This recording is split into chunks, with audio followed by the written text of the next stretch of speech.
وأذن في الناس بالحج يأتوك رجالا وعلى كل ضامر يأتين من كل فج عميق.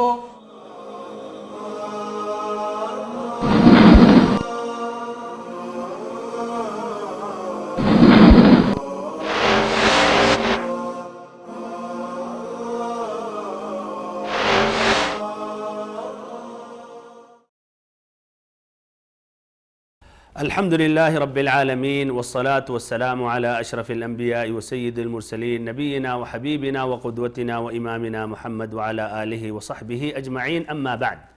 اللهم علمنا ما ينفعنا وانفعنا بما علمتنا وزدنا علما نافعا وعملا صالحا يا رب العالمين. واجب الاحترام بھائیوں، معزز ساتھیوں، حجاج بیت اللہ الحرام اور ایسے ہی وہ تمام ہمارے مسلمان بھائی جو قربانی کرتے ہیں جہاں کہیں ہوتے ہیں اس روئے زمین پر،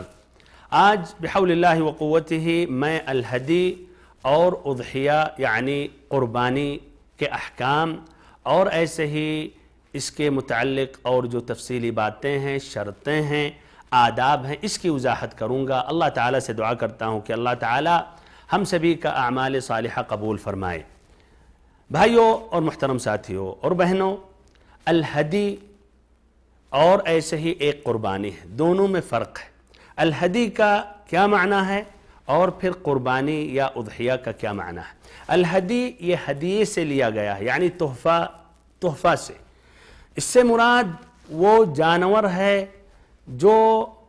اللہ تعالیٰ کے گھر کے لیے بطور تحفہ دیا جاتا ہے اللہ کا تقرب حاصل کرنے کے لیے، اور اسے مکہ میں یا حدود حرم میں ذبح کیا جاتا ہے۔ اور جو قربانی ہے، اضحیہ ہے، وہ اس جانور کا نام ہے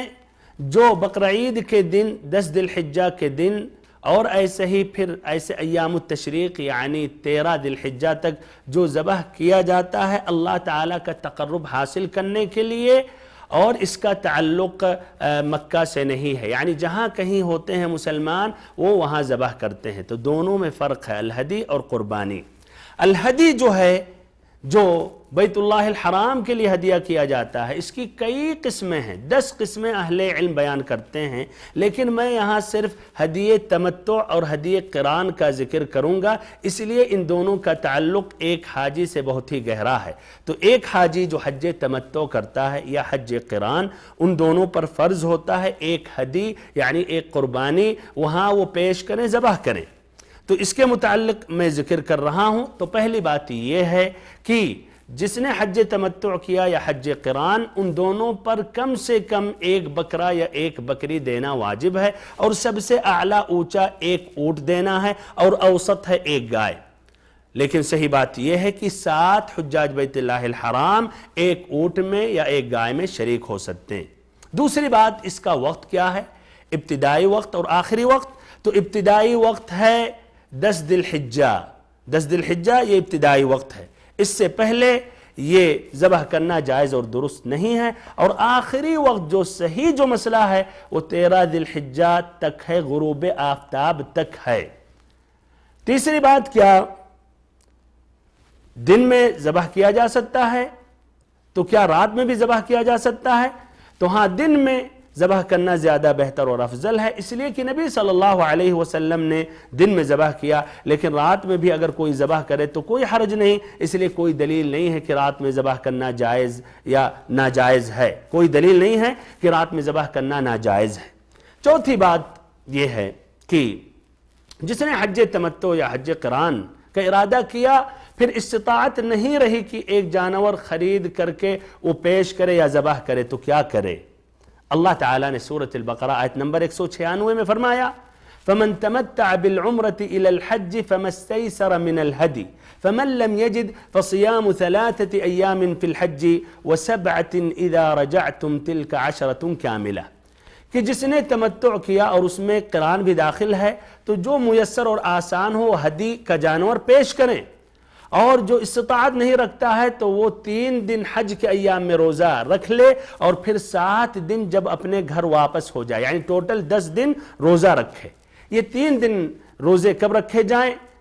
بہتر ہے کہ عرفہ کے دن سے پہلے رکھ لیے جائیں، اور ایک قول ہے کہ 7 کو 8 کو 9 کو رکھ لے۔ اور ابن عباس رضی اللہ عنہما کہتے ہیں احرام میں داخل ہونے کے بعد جب بھی وہ چاہے وہ یہ روزہ 3 دن رکھ سکتا ہے، ایام التشریق میں نہ رکھے، لیکن اگر نہیں رکھ سکا اس سے پہلے تو 11 12 اور 13 کو یہ روزہ رکھ لے۔ اس کی دلیل صحیح امام بخاری کی روایت ہے، عائشہ رضی اللہ عنہا سے کہتی ہیں لم يرخص في ایام التشریق ان يصمنا الا لمن لم يجد الهدي او كما قالت، کہ ایام التشریق میں روزہ رکھنے کی اجازت نہیں دی گئی سوائے وہ لوگ جن پر تمتع اور جو قران کر رہے ہیں اور ایسے ہی انہیں ملا نہیں یہ چوپایا، یا یہ چوپایا نہیں ملا، یہ جانور ہدی کا نہیں ملا، تو ان کے لیے جائز اور درست ہے۔ بھائی اور بہنوں، اس کے بعد جو 5ویں بات ہے وہ یہ ہے کہ چوپائے میں چوپاؤں سے یا چوپائے سے مراد یہ ہے اونٹ اور ایسے ہی گائے اور ایسے ہی بکرا، اور اس میں نر مادہ دونوں ذبح کرنا جائز اور درست ہے، مثلا بکرا ہو یا بکری، اونٹ یا اونٹنی، یا ایسے ہی گائے ہو یا بیل۔ اس کے بعد جو ایک اور بات ہے وہ یہ ہے کہ اگر کسی حاجی سے کوئی واجب چھوٹ رہا ہے تو اس پر ایک دم واجب ہے، اور یہ دم مکہ میں یا یہ جانور مکہ میں ذبح کیا جائے گا اور وہاں کے فقراء میں مساکین میں تقسیم کیا جائے گا، اور مراد ہیں فقراء حرم سے یا مساکین حرم سے وہاں جو مقیم ہیں، اور ایسے ہی جو حج کے لیے یا عمرہ کے لیے وہاں پہنچ رہے ہیں اور وہ محتاج ہیں، تو یہ سب شامل ہیں، ان کو دیا جا سکتا ہے۔ ان میں یہ جانور ذبح کرنے کے بعد یا دم یا فدیہ یہ ذبح کرنے کے بعد ان میں تقسیم کیا جائے۔ بھائیوں اور بہنوں، اس کے بعد میں اضحیہ یعنی قربانی کے متعلق ذکر کر رہا ہوں۔ قربانی کا معنی مطلب واضح ہو گیا، اب میں یہ ذکر کر رہا ہوں اس کی مشروعیت کے متعلق کہ یہ ثابت ہے، اور یہ ثابت ہے قرآن سے، حدیث سے، اور ایسے ہی تمام مسلمانوں کا اس پر اجماع اور اتفاق ہے۔ اللہ تعالیٰ نے قرآن میں فرمایا فَصَلِّ لِرَبِّكَ وَانْحَرْ، اللہ تعالیٰ کے لیے آپ نماز قائم کریں اور اسی کے لیے جانور بھی ذبح کریں۔ اس سے مراد یہ قربانی ہے جس طرح کے مفسرین کرام نے واضح کیا، بیان کیا۔ اور حدیثوں میں بے شمار حدیثیں ہیں، اس میں سے ایک حدیث جس کی روایت امام بخاری امام مسلم نے کی، انس رضی اللہ عنہ سے کہتے ہیں کہ ضحى النبی صلی اللہ علیہ وسلم بکبشین املحین اقرنین ذبحہما بیدہ وسمى وکبر ووضع رجلہ علی صفاحہما، کہ نبی پاک صلی اللہ علیہ وسلم نے 2 مینڈھوں کو ذبح کیا جن کی صفت یہ تھی کہ سفیدی یا سفید غالب تھا ان کے بال میں، اور ایسے ہی سینگ والے تھے۔ آپ صلی اللہ علیہ وسلم نے بسم اللہ اللہ اکبر کہہ کے ذبح کیا، اور آپ صلی اللہ علیہ وسلم نے اپنا قدم اس کے گردن پر رکھا، یا دونوں کے گردن پر رکھ کے آپ صلی اللہ علیہ وسلم نے ذبح کیا۔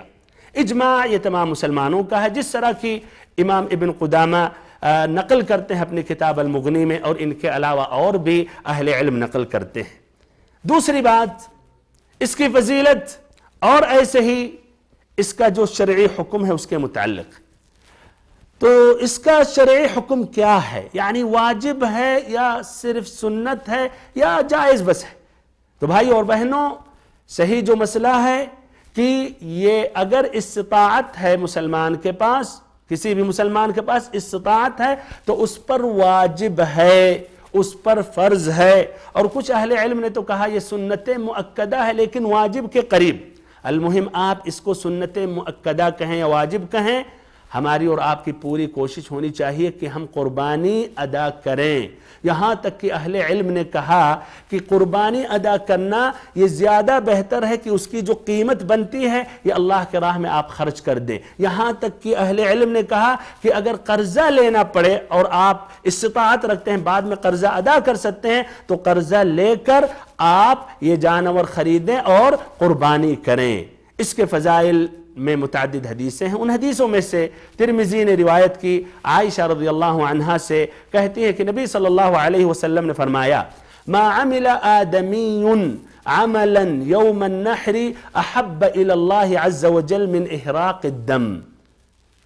وانه ليأتي يوم القيامة باضلافها واشعارها وقرونها وَإِنَّ الدَّمَ لَيَقَعُ مِنَ اللَّهِ بِمَكَانٍ قَبْلَ أَن يَقَعَ مِنَ الْأَرْضِ فَطِيبُوا بِهَا نَفْسًا کہ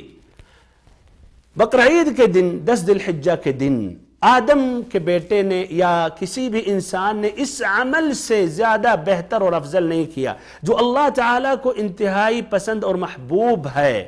وہ کون سا عمل؟ یہی قربانی کا جانور پیش کرنا، ذبح کرنا۔ آپ صلی اللہ علیہ وسلم نے فرمایا قیامت کے دن اس کے بال، اس کے کھر اور اس کے سینگوں کے ساتھ پیش ہوگا، یعنی یہ سب کے بدلے میں اللہ تعالیٰ اجر و ثواب دے گا، اور یہ خون زمین پر گرنے سے پہلے اللہ تعالیٰ کے پاس مقبولیت کا درجہ حاصل کر لیتا ہے۔ پھر آپ صلی اللہ علیہ وسلم نے کہا کہ خوشی خوشی اس کو تم پیش کرو، ادا کرو۔ ہمارے کچھ بھائی کنجوسی میں یا لاپرواہی میں اس شعیرے کو ظاہر نہیں کرتے ہیں، قربانی نہیں ادا کرتے ہیں۔ انہیں چاہیے کہ یہ اچھی طرح سمجھیں کہ ایک یہ عبادت ہے، ایک شعیرہ ہے، اس کو ظاہر کرنا چاہیے۔ اور اللہ تعالیٰ نے فرمایا سورۃ الحج آیت نمبر 32 میں وَمَن يُعَظِّمْ شَعَائِرَ اللَّهِ فَإِنَّهَا مِن تَقْوَى الْقُلُوبِ کہ اللہ تعالیٰ کی جو نشانیوں کو ظاہر کرتا ہے، عمل کرتا ہے، اس کی طرف دعوت دیتا ہے، تو یہ دل کے تقوی یا دل میں جو پرہیزگاری ہے وہ اس کا یہ ثبوت ہے یا اس کی یہ نشانی ہے۔ تو ہمیں خوشی خوشی ادا کرنی چاہیے۔ اور مسلمانوں نے اس قدر اہتمام کیا کہ قربانی کے جانور کو اچھی طرح پالتے تھے، اس کو موٹا کرتے تھے، جس طرح کی صحیح امام بخاری کی روایت ہے، ابو امامہ ابن سہل سے کہتے ہیں کننا نسمن الاضاحی فی المدینہ وکان المسلمون یسمنون کہ ہم لوگ قربانی کے جانور کو مدینہ میں موٹا کرتے تھے، یعنی کھلاتے تھے، پلاتے تھے، اچھے طریقے سے چراتے تھے، چارہ پیش کرتے تھے، اور ایسے مسلمان بھی اپنے جانوروں کے ساتھ ایسا ہی کرتے تھے۔ تو بھائیوں اور محترم ساتھیوں، یہ عبادت ہے، اس میں ہمیں سبقت حاصل کرنی چاہیے۔ اس کے بعد جو تیسری بات ہے وہ ہے کہ یہ قربانی کی ابتدائی اور آخری وقت کیا ہے۔ تو ابتدائی وقت یہ یوم النحر، قربانی کے دن، بقرعید کے دن جو 10 ذی الحجہ ہے، صلاۃ عید کے بعد یہ ابتدائی وقت ہے۔ اس سے پہلے اگر کوئی کر رہا ہے تو یہ قربانی میں شامل نہیں ہوگا، وہ عام سمجھیے آپ نے جانور ذبح کیا اور یہ کھانے کے لیے آپ نے کیا، وہ آپ کے لیے ثواب نہیں ہوگا جو قربانی کے لیے۔ اور آخری جو وقت ہے تو ادھر کچھ اہل علم کہتے ہیں 2 دن، کچھ کہتے ہیں 3 دن، اور کچھ کہتے ہیں 4 دن، یعنی بقرعید کے دن کے ساتھ۔ اور صحیح مسئلہ یہی ہے 4 دن، یعنی یوم النحر 10 اور 11 12 13 جو تینوں ایام التشریق ہیں۔ اور اس کی دلیل مسند امام احمد کی روایت جبیر بن مطعم رضی اللہ عنہ سے کہ آپ صلی اللہ علیہ وسلم نے فرمایا وَكُلُّ أَيَّامِ التَّشْرِيقِ ذَبْحٌ کہ تشریق کے پورے جو دن ہیں یہ ذبح کے دن ہیں، ذبح کرنے کے دن ہیں۔ اور بھائیوں اور بہنوں، ہمیں اس مسئلے میں زیادہ اختلاف نہیں کرنا چاہیے۔ اگر آپ کے نزدیک 3 ہی درست ہے تو آپ 3 دن کے اندر ذبح کر لیں، اور آپ کا جو بھائی کہہ رہا 4 دن جائز ہے اس کو کرنے دیں۔ اور بہتر تو یہ ہے کہ یوم النحر کے دن یعنی قربانی کے دن یہ قربانی پیش کیے جائیں، ذبح کیے جائیں۔ بھائیوں اور بہنوں، اس کے بعد میں یہ ذکر کر رہا ہوں کہ قربانی کے لیے کچھ اہل علم کئی شرطیں بیان کرتے ہیں۔ ہم جب ان شرطوں کا خیال کریں گے اور ان شرطوں کے موافق جب ہم یہ قربانی ادا کریں گے تب یہ مقبول ہوگا، اور یہ شرطیں قرآن و حدیث سے لیے گئے ہیں۔ پہلی شرط یہ ہے کہ یہ چوپائے کی جو عمر شریعت نے تحدید کی ہے وہ عمر کے مطابق ہو۔ مثلا بھیڑ میں شریعت نے تحدید کی ہے کہ 6 مہینہ مکمل ہو جائے اور 7ویں مہینے میں داخل ہو جائے، اور اس کی علامت بیان کرتے ہیں کہ 6 مہینے کے اندر بھیڑ کے بال کھڑے ہوتے ہیں، سیدھے ہوتے ہیں، اور جب 7ویں مہینے میں داخل ہو جاتا ہے تو گرنے لگتے ہیں، مائل ہو جاتے ہیں۔ اور ایسے بکرا یا بکری تو 1 سال مکمل ہو جانا چاہیے اور دوسرے سال میں یعنی اس کو داخل ہو جانا چاہیے۔ تو اگر آپ کو معلوم ہے کہ یہ 1 سال مکمل ہو گیا، دوسرے سال میں داخل ہو گیا، تو آپ اس طرح یہ قربانی پیش کر سکتے ہیں، ذبح کر سکتے ہیں۔ لیکن اگر بازار سے خرید رہے ہیں اور ادھر جانتے ہیں کچھ لوگ جھوٹ بولتے ہیں، تو ایسی حالت میں آپ اس طرح تحقیق کریں کہ اس کے دونوں دانت ٹوٹ گئے ہوں اور اس کے جگہ پہ بڑے دانت آ گئے، جس کو داتا بولا جاتا ہے، تو اس طرح پھر ایسے جانور کو آپ کو خریدنا چاہیے۔ گائے کی عمر 2 سال مکمل ہو گئی ہو اور تیسرے سال میں داخل ہو چکی ہو، ایسے اونٹ کا 5 سال مکمل ہو چکا ہو اور 6 سال میں داخل ہو چکا ہو، یہ پہلی شرط ہے۔ دوسری شرط یہ ہے کہ کچھ عیب، کچھ نقص یا کچھ بیماریاں ہوتی ہیں یہ جانوروں میں، ان بیماریوں یا ایسے جانور جس میں یہ بیماریاں ہیں، یہ ہمیں خریدنا نہیں چاہیے اور یہ قربانی میں جائز اور درست نہیں ہے۔ آپ صلی اللہ علیہ وسلم نے فرمایا، جس طرح کی امام احمد، ابو داؤد، ترمذی، نسائی، ابن ماجہ کی روایت ہے البراء ابن عازب رضی اللہ عنہ سے کہ 4 لا تجوز فی الاضاحی العوراء البین عورها، کہ 4 قسم کے جانور، 4 قسم کے جو عیب ہیں وہ جانور میں اگر پائے گئے تو وہ قربانی میں پیش کرنا جائز اور درست نہیں ہے۔ نمبر 1، وہ جانور جو کانا ہے اور واضح ہے کہ کانا ہے، یعنی ایک آنکھ غائب ایک دم واضح ہے۔ ایسے ہی نمبر 2، والمریضۃ البین مرضها، کہ وہ جانور جو بیمار ہے اور اس کی بیماری واضح ہے۔ ایسے ہی نمبر 3، والعرجاء البین عرجها، وہ جانور جو لنگڑا ہے اور واضح ہے، چلنے میں واضح ہے کہ یہ جانور لنگڑا ہے۔ ایسے ہی نمبر 4، والکثیرۃ التی لا تنقی، کہ ایسے ہی وہ جو نہایت ہی کمزور ہے، ہزیلہ ہے، جس کے ہڈیوں میں گودا نہیں ہے، تو یہ اس طرح یہ جائز نہیں ہے۔ بھائیوں اور بہنوں، اگر یہ عیوب سے زیادہ عیب پایا گیا کسی جانور میں تو بدرجہ اولا وہ ذبح آپ نہیں کر سکتے ہیں یا قربانی کے لیے آپ پیش نہیں کر سکتے۔ مثلا اگر ہاتھ یا پیر اس جانور کا کٹا ہے تو یہ بدرجہ اولا یہ جائز نہیں ہے، اگر لنگڑا جائز نہیں ہے تو بدرجہ اولا یہ، اور ایسے ہی اگر آنکھ ہے ہی نہیں، یعنی وہ جانور اندھا ہے تو جائز اور درست نہیں ہے۔ ایسے اگر وہ جانور مرنے والا ہے تو یہ اس طرح قربانی کے لیے اس کو پیش نہیں کیا جا سکتا ہے۔ اور کچھ ایسے عیب اور نقص ہیں جانوروں میں جو جائز ہیں لیکن کراہت کے ساتھ، جیسے کہ اگر اس کا کان کٹا ہو یا ایسے ہی ہونٹ یا ناک یا دم، تو یہ جائز ہے لیکن کراہت کے ساتھ اور اس میں کوئی حرج نہیں ہے۔ بھائیوں اور بہنوں، اس کے بعد تیسری جو شرط اہل علم بیان کرتے ہیں وہ یہ ہے کہ یہ ذبح کرنے والا مسلمان ہو اور عقل مند ہو، بالغ ہو،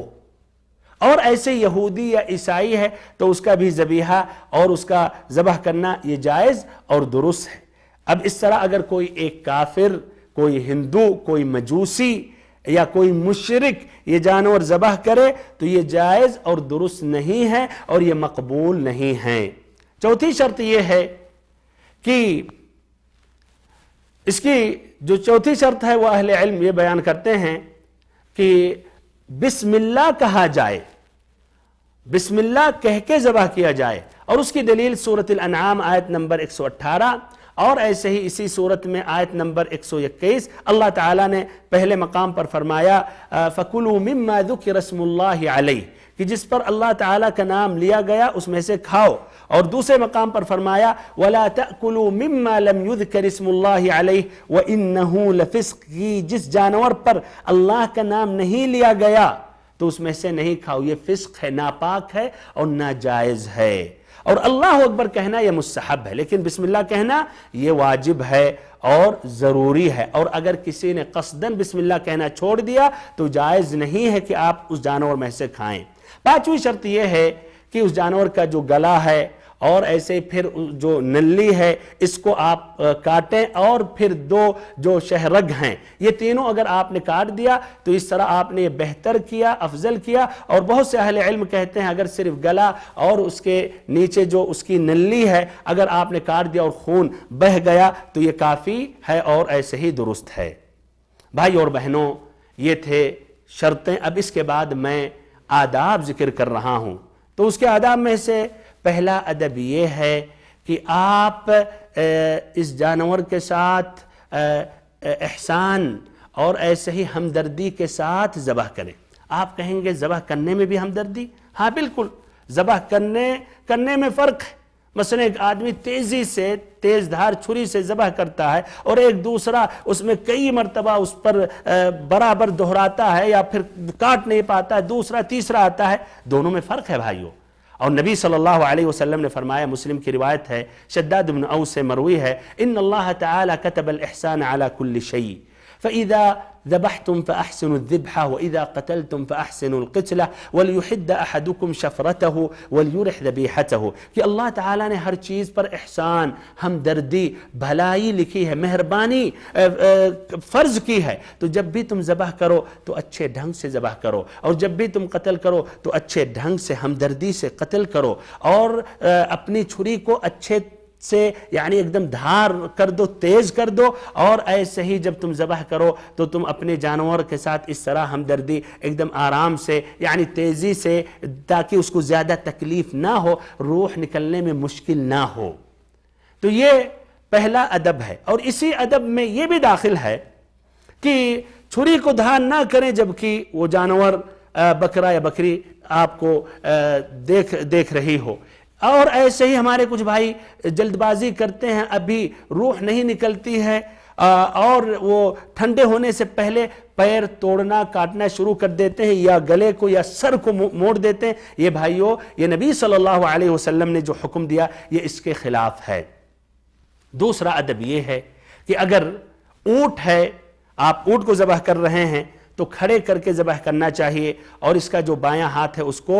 باندھ دینا چاہیے۔ تیسرا ادب یہ ہے کہ اگر بکرا ہے یا بکری چھوٹے جانور ہیں تو آپ اس کو اس کے بائیں سائٹ لٹائیں، بائیں طرف اس کو گرائیں، اور ایسے ہی بائیں طرف لٹا کر پھر آپ اس کے گردن پر پیر رکھ کے ذبح کریں۔ ہمارے کچھ بھائی ہیں جو بائیں طرف کرتے ہیں تو ذبح نہیں کر پاتے، اس لیے بائیں ہاتھ استعمال کرتے ہیں، تو کوئی حرج نہیں۔ مقصد ہے ہمدردی ہونی چاہیے اس جانور کے ساتھ، اس ذبیحے کے ساتھ۔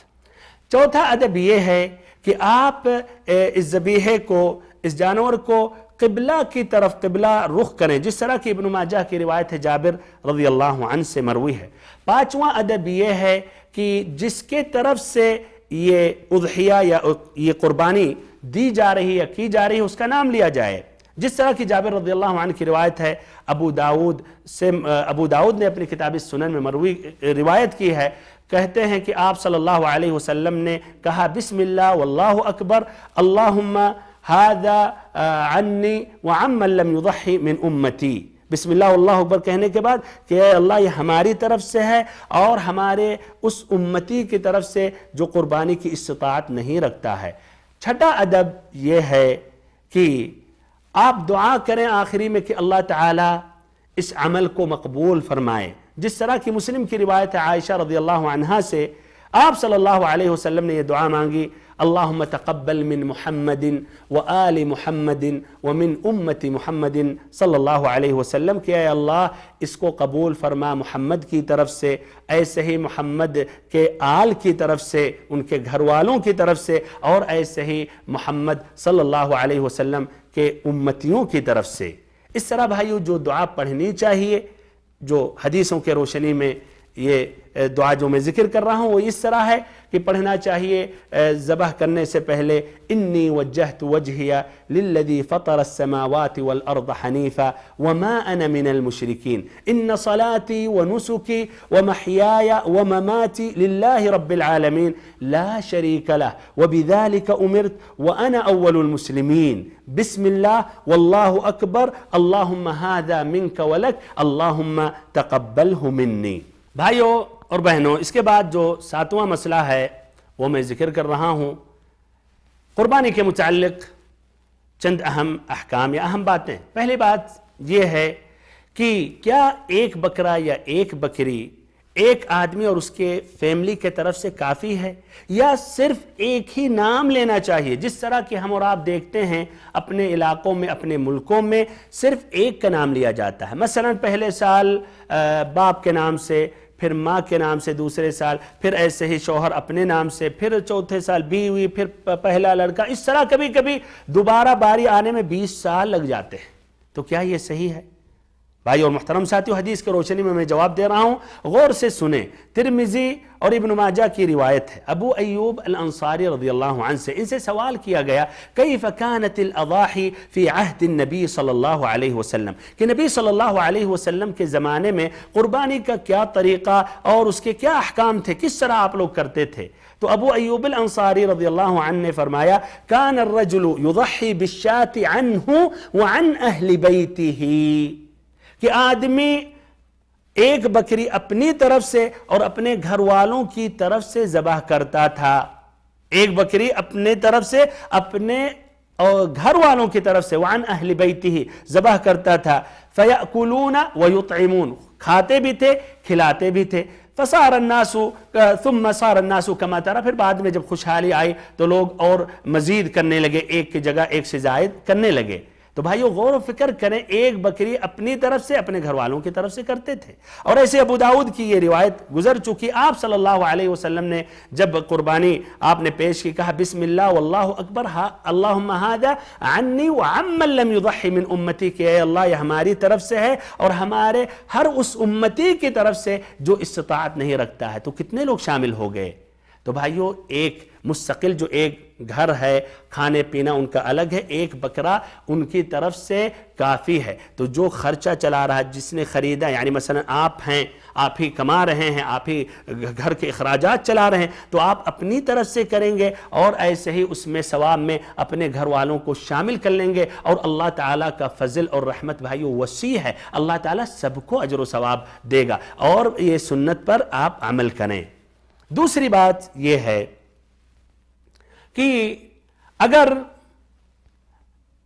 آپ نے قربانی کا ارادہ کیا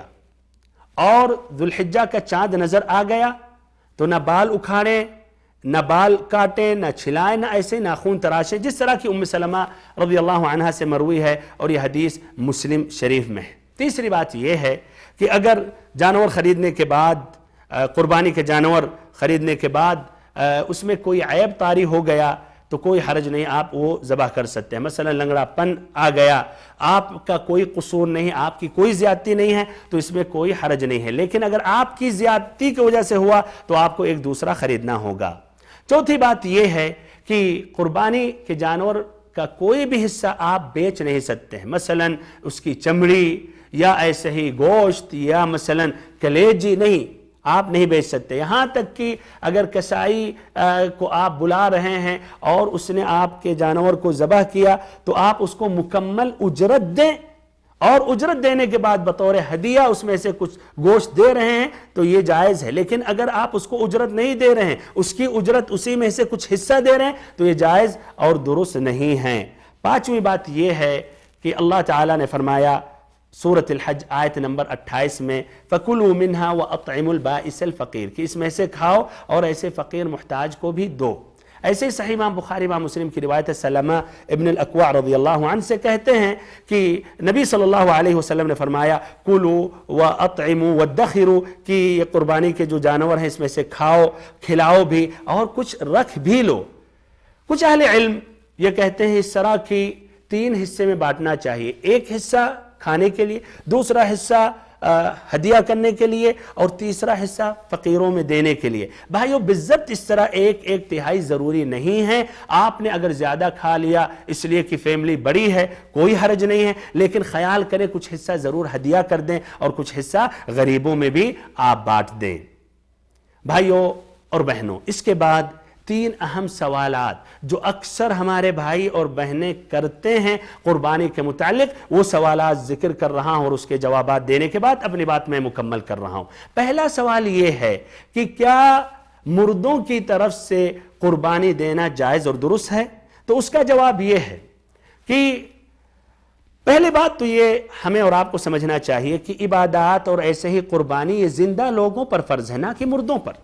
تو جو زندہ لوگ ہیں، جو زندہ حضرات ہیں، ان کو اس میں پیش رہنا چاہیے، سبقت حاصل کرنی چاہیے، نہ کہ مردوں کے خیال کریں اور اپنے آپ کو بھول جائیں۔ اب اس کے بعد مردوں کے متعلق جو قربانی ادا کرتے ہیں اس کی 3 قسمیں ہیں یا 3 حالات ہیں۔ پہلی قسم یہ ہے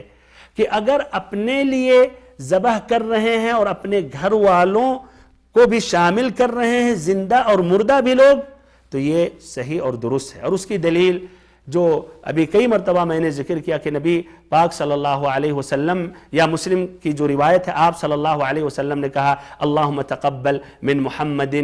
وآل محمد، کہ اے اللہ قبول فرما محمد کی طرف سے اور آل محمد، محمد صلی اللہ علیہ وسلم کے گھر والوں کی طرف سے۔ تو اہل علم کہتے ہیں یہ عام ہے، اس میں زندہ اور مردہ سبھی شامل ہیں۔ دوسری قسم یہ ہے کہ اگر